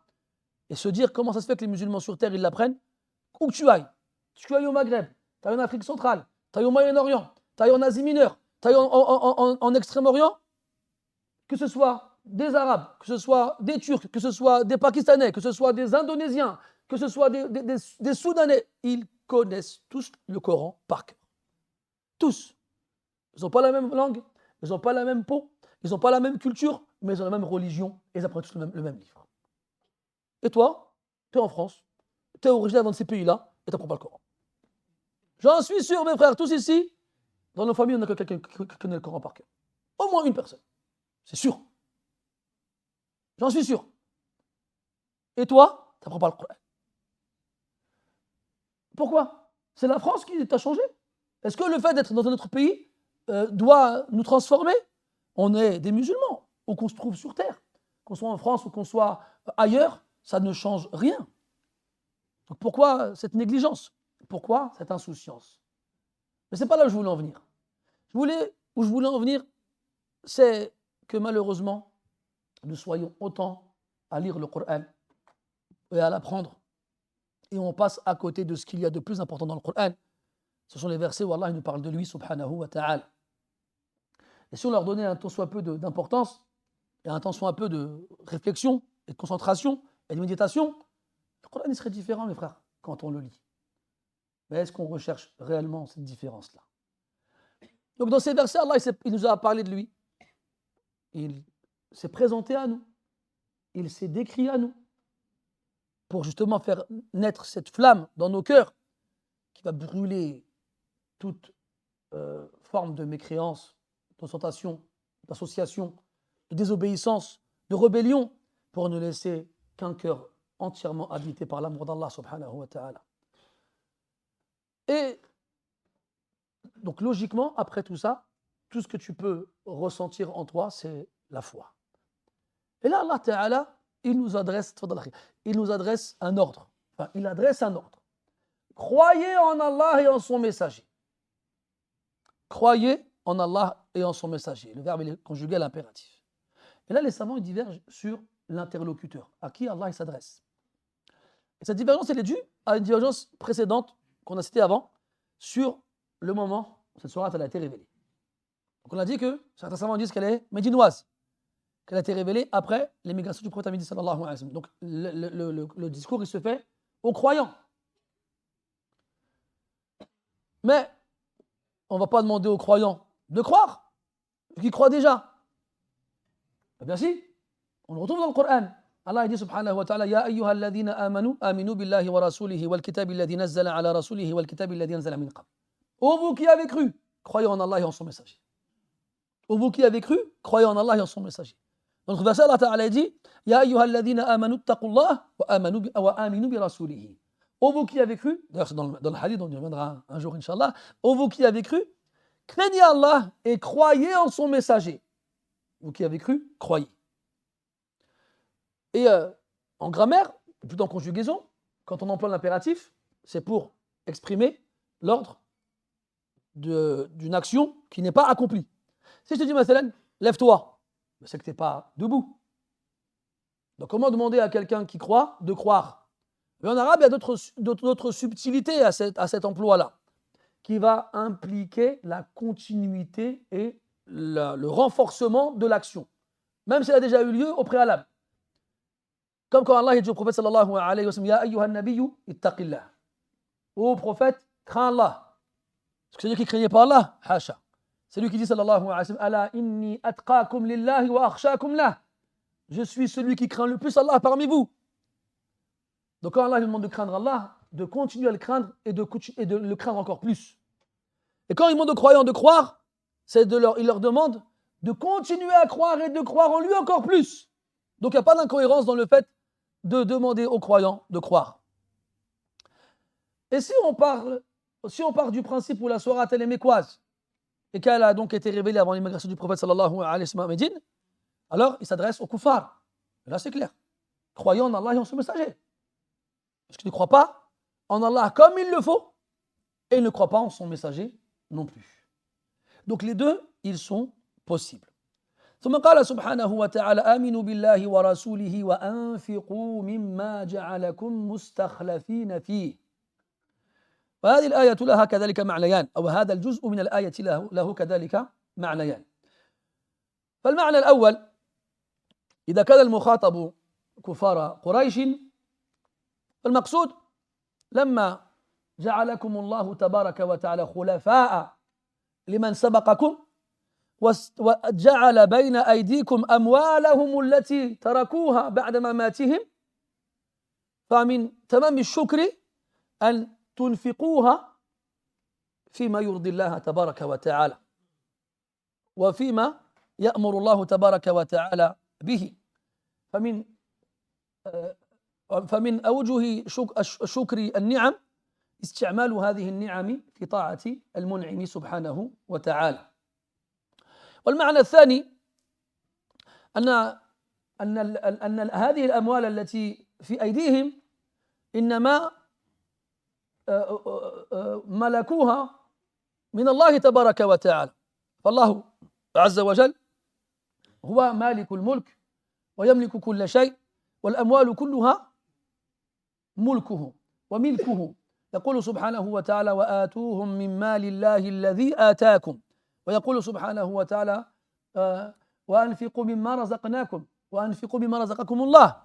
فهذه الأموال التي أمرنا الله تبارك وتعالى بإنفاقها إنما هي ملكه في الأصل وابتداء، وإنما جعلها في أيدينا لينظر كيف نعمل وليحاسبنا على كيفية تصرفنا فيها.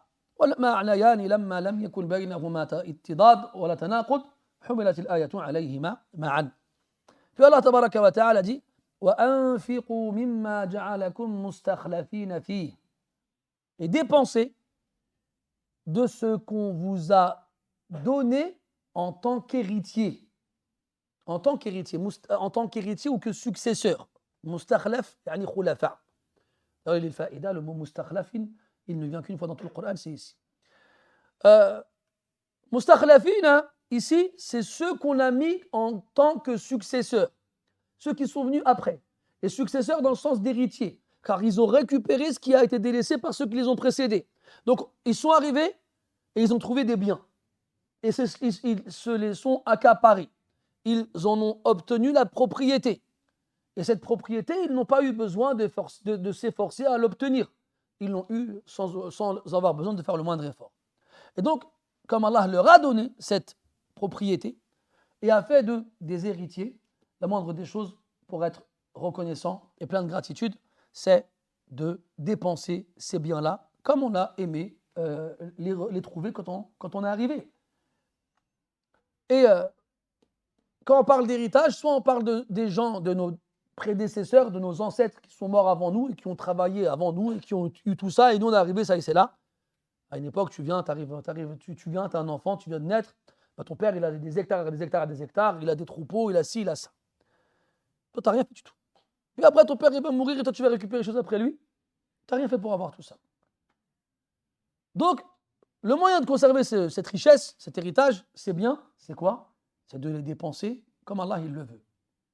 Donc, soit on est héritier et successeur de ceux qui nous ont précédés, ou soit on est héritier et successeur des biens qu'Allah nous a laissés. Et dans les deux cas, à la base, c'est Allah Ta'ala qui est à l'origine de tout. Et tout ce qui existe lui appartient. Il fait partie de son royaume. Et il les met entre les mains de qui il veut.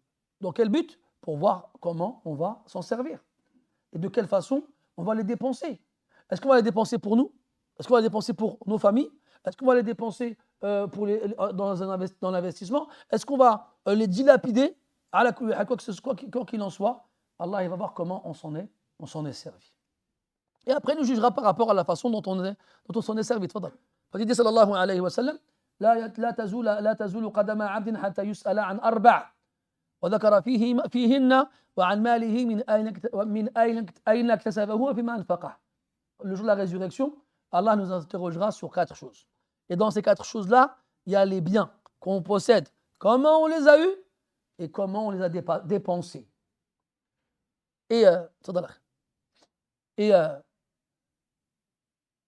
كذلك في هذه الآية إشارة إلى أنك كما سعدت بهذه الأموال التي وجدتها بعد مضي آبائك الأولين فاحرص أن تجعلها موجودة لأبنائك وأحفادك من بعدك واحرص أيضا أن تربيهم تربية تجعلهم يتصرفون فيها تصرفا جيدا وينفقونها في سبيل مرضاة الله تبارك وتعالى حتى تستفيد من هذا الإنفاق وأنت مدفون تحت أطباق الثرى وإلا إن لم تفعل هذا فسوف يرث مالك بعدك أولادك وأحفادك وسوف يتصرفون فيها كما فعلت أنت تصرفا سيئا وسوف ينفقونها في سبيل الشيطان وفي الصد عن سبيل الله وسوف يصلك وزرهم وأنت مدفون تحت أطباق الثرى فمن سن في الإسلام سنة حسنة فله أجرها وأجر من عمل بها من غير أن ينقص من أجورهم شيئا ومن سن في الإسلام سنة سيئة فله وزرها ووزر من عمل بها من غير أن ينقص من أوزارهم شيئا. Puis il y a aussi une allusion subtile dans cet ordre-là, le fait de dépenser de ce qu'Allah nous a donné en tant que successeur et en tant qu'héritier. Pour prouver qu'on a cru en Allah et en son messager. آمنوا بالله ورسوله وأنفقوا يقول النبي صلى الله عليه وسلم والصدقة برهان. Quand il dit sallallahu alayhi wa sallam que l'aumône est une preuve. D'ailleurs, le mot sadaqa en arabe vient du verbe sadaqa qui veut dire la vérité. Car celui qui a dépensé, il a été véridique. Et il a prouvé qu'il fait confiance en Allah subhanahu wa ta'ala quand il lui dit وَمَا أَنْفَقْتُم مِّن شَيْءٍ فَهُوَ يُخْلِفُهُ. Quand Allah il te dit que tout ce que tu dépenses pour lui, il lui donne une suite, eh bien si tu lui fais confiance, tu vas le faire. Mais si par contre, tu as peur qu'il ne te tienne pas sa promesse, tu dis non, je ne vais pas dépenser, j'ai peur de devenir pauvre. Et là, tu n'auras pas une bonne opinion envers Allah subhanahu wa ta'ala. Donc si tu veux prouver que tu as cru en Allah et en son messager, dépense de ce qu'Allah t'a donné. Allah, il t'a fait hériter de ceux qui t'ont précédé et il a mis entre tes mains ces propriétés et cette richesse. Prouve avec ça que tu crois en Allah et en son messager. Et aussi, toi, tu es arrivé, tu as trouvé déjà tout disponible. Et tu en as bénéficié. Et tu en as joui. Et tu en as fait bénéficier tes proches et ceux que tu aimes. Et un jour, tu vas mourir. Et un jour, à ton tour, tu vas laisser cette chose-là pour ceux qui vont te succéder et ceux qui vont hériter de toi. Alors, si tu veux continuer à profiter de ces choses-là, même après ta mort, alors dépense ces choses-là dans les chemins du bien et éduque tes enfants et tes descendants et tes héritiers de façon à ce qu'après toi, ils en fassent de même. Ainsi, une fois enterré et une fois mort, les bonnes actions continueront à te parvenir dans ta tombe. Et à l'inverse, si tu dépenses cet argent-là de façon stupide et inutile, et que tu n'éduques pas tes enfants dans le respect de ces richesses, eh bien tu peux être sûr qu'après ta mort, ils feront comme toi et le dépenseront n'importe comment. Et ainsi, les péchés qu'ils obtiendront de cet argent-là te rejoindront dans ta tombe alors que tu es depuis longtemps, tu n'es plus de ce monde-là. آمنوا بالله ورسوله وأنفقوا مما جعلكم مستخلفين فيه فالذين آمنوا منكم وأنفقوا لهم أجر كبير. الذين آمنوا منكم وأنفقوا لهم أجر كبير. والنبي صلى الله عليه والله تبارك وتعالى وعد للمتصدقين الأجور العظيمة في الآيات الكثيرة وذكر من ذلك مضاعفة الثواب فقال سبحانه وتعالى مثل الذين ينفقون أموالهم في سبيل الله كمثل حبة أنبتت 7 سنابل في كل سنبلة 100 حبة والله يضاعف لمن يشاء والله واسع عليم. ووعد أيضا للمتصدق بأمواله أن يجعل له خلفا أي أن يجعل له بعد ذلك أموالا أخرى تكون أعظم مما تصدق به. فقال سبحانه وتعالى وما أنفقتم من شيء فهو يخلفه. وأخبر أيضا سبحانه وتعالى أن ما نتصدق به في هذه الدنيا نجد أحسن وخيرا منها في الآخرة. فقال سبحانه وتعالى وما تقدموا من شيء تجدوه عند الله هو خيرا وأعظم أجرا. وقال النبي صلى الله عليه وسلم المؤمن في ظل صدقته يوم القيامة. وقال النبي صلى الله عليه وسلم ما نقصت صدقة من مال. وقال كذلك ما نقص مال من صدقة. وقال غير ذلك عليه الصلاة والسلام مما يحرض المؤمنين على الإنفاق ومما يشجع المؤمنين على أن يتصرفوا بأموالهم في سبيل مرضاة الله سبحانه وتعالى. وهذا يدل على صدقهم وإخلاصهم وتوكلهم على ربهم وحسن ظنهم به حيث وعدهم بالغنى. فقال النبي صلى الله عليه وسلم لبلال رضي الله عنه يا بلال أنفق ولا تخشى من ذي العرش إقلالا. Puis Allah il finit ce verset en nous disant فالذين آمنوا منكم وأنفقوا لهم أجر كبير. Ceux parmi vous qui ont cru et ont dépensé auront une récompense immense. Et dans le Coran et la Sunna, Allah tabaraka wa ta'ala et son prophète alayhi salatu wassalam nous incite fortement à dépenser nos biens dans les chemins du bien. Et il nous promet de multiplier nos récompenses et de nous donner 700 fois la valeur initiale de la récompense promise, en comparant ceux qui dépensent leurs biens dans le sentier d'Allah à celui qui plante une graine et qui donnera naissance à 700. Tout comme Allah nous promet de donner suite à tout ce qu'on dépense. Tout ce qu'on dépense pour lui, Allah lui donnera suite. Il le remplacera par mieux encore que ce qu'on a dépensé. Ça, c'est ici-bas. Comme il nous dit aussi, subhanahu wa ta'ala, dans l'au-delà, que toute chose qu'on a dépensée pour lui, on le retrouvera auprès de lui encore meilleur et encore plus grand. Et le prophète sallallahu alayhi wa sallam nous a dit dans de nombreux hadiths, notamment le fait que celui qui fait une aumône ici-bas sera ombragé par cette aumône dans l'au-delà. Il trouvera une ombre qui le protégera du soleil dans le jour de la résurrection, le jour où le soleil sera au-dessus de la tête des gens jusqu'à ce qu'ils suent et se noient dans leur sueur. Comme il nous a dit aussi, alayhi salatu wassalam, qu'aucune fortune n'a été diminuée par une aumône. Et aucune aumône n'a jamais diminué une fortune. Et il a dit à Bilal, radiyallahu anhu, dépense et ne crains pas de la part de celui qui possède le trône la pauvreté. Celui-là, Allah il a le trône, ne crains pas qu'il n'ait pas de quoi te donner. Il aura toujours de quoi te donner. Et Allah tabaraka wa ta'ala, comme il dit dans le verset, Bal yadahu mabsutatani yunfiqu kayfa yasha. Ses mains sont pleinement ouvertes, il dépense comme il veut, subhanahu wa ta'ala.